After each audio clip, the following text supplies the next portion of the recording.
Let's bring in now David Friedman. He's former U.S. ambassador to Israel to address the news we just heard out of Joe Biden's meeting in Saudi Arabia. Ambassador, thank you for being with us this morning. Thanks, Will. Good to be with you. So let's start perhaps with the news of airspace being opened up over Saudi Arabia for flights to and from Israel.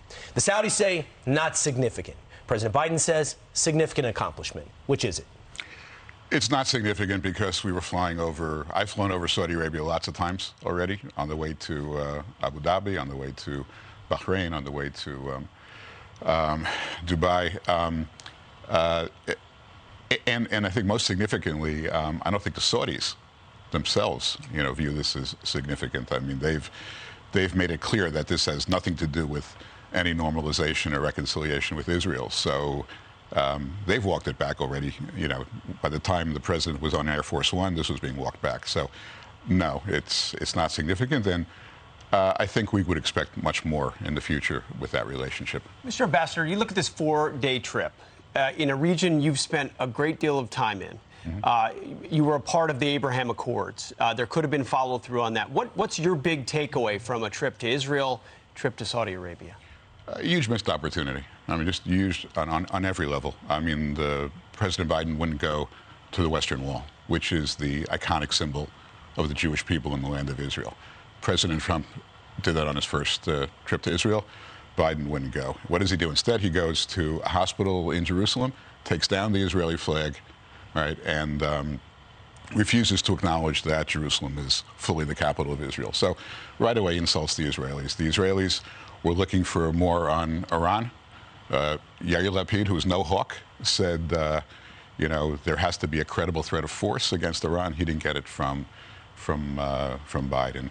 The Palestinians, as soon as Biden leaves town, within minutes, they're firing rockets into Israel, sending the signal, we're not happy. So he really got nothing done in Israel, nothing other than, the body language was good because Israelis love Americans and they'll always respect the American president, but beyond that, didn't get much. Now he goes to Saudi Arabia, right, and gets nothing on oil, gives nothing on Iran. By all accounts, the Saudis are now walking back, as Will pointed out. I mean, there really wasn't anything done with the airspace that hadn't been done before. So, you look at this 4 days of what the president did, I really am hard-pressed to find an accomplishment. Iran has enough enriched uranium now to create a nuclear bomb within weeks if they wanted to. What happens to the Iran nuclear deal? And more importantly, the president is pledging to not allow Iran to become a nuclear-capable nation. Is that even possible now at this point? Well, it would be possible, I think, if the president showed some resolve. But, when he says, I'll use force as a last resort, I mean, it's kind of a meaningless statement. Every civilized country uses force as a last resort. But I don't think the Iranians heard anything over the last 4 days that gives them any pause to reconsider what they're doing. Now, if he were to say, well, the United States is not, look, the United States isn't credible anymore post-Afghanistan, post-Ukraine. They don't have that credibility. But if he said, look, I'm going to at least give the Israelis everything they need, because the Israelis still have credibility to act against Iran, even that would have been something. But even there, the Israelis ended up empty-handed.